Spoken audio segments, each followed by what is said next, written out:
because positive emotion is associated with movement forward. Like if you're where you want to be and things are going well, then your behavior should be activated so that you go and get things. Now, one of the negative consequences of that is that if you're really in a good mood, really happy, you're going to be impulsive and make mistakes.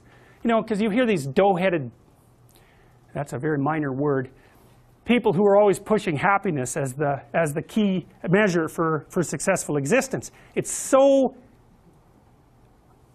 ill-informed that it's embarrassing that that even happens.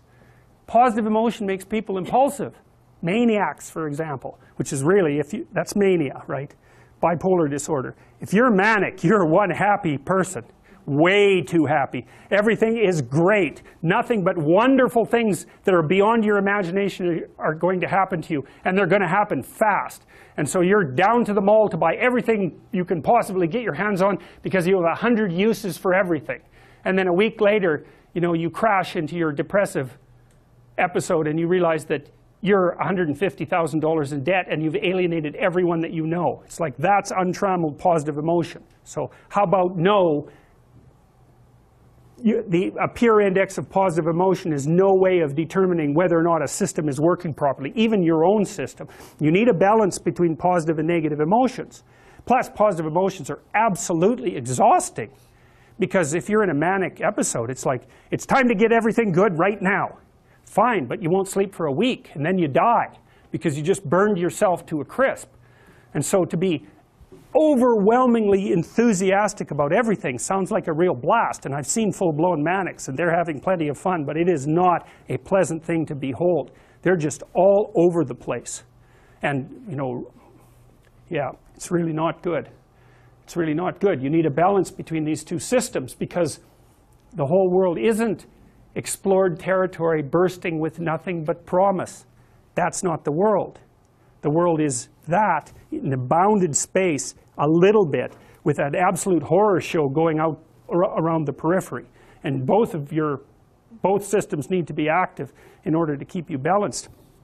People do, unfortunately, sustain damage sometimes to the left prefrontal cortex responsible for positive emotion, or the right prefrontal cortex responsible for negative emotion.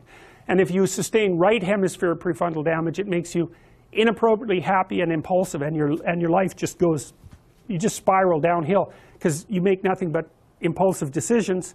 And you know what the real world consequence of that is? You know, get drunk and be impulsive for one night, you can learn what the bloody consequences of that are.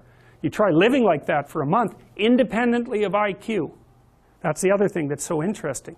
You can blow out your left prefrontal cortex and not suffer much of a decrease, especially in crystallized intelligence. But the fact that you're running on nothing but, your right hemisphere, you're running on nothing but positive emotion is going to auger you right into the ground. And then if you're perhaps even more unlucky and you lose the left prefrontal cortex, then you're permanently depressed because there's nothing but the unexplored manifesting itself. We know that if you take depressed people and you do EEG analysis, that they have predominant resting right hemisphere EEG activation. And so that's roughly, so why is this? Well, unknown territory, known territory. You think, well, is that real? Well, it's real enough, so that's how your brain evolved. That seems pretty damn real.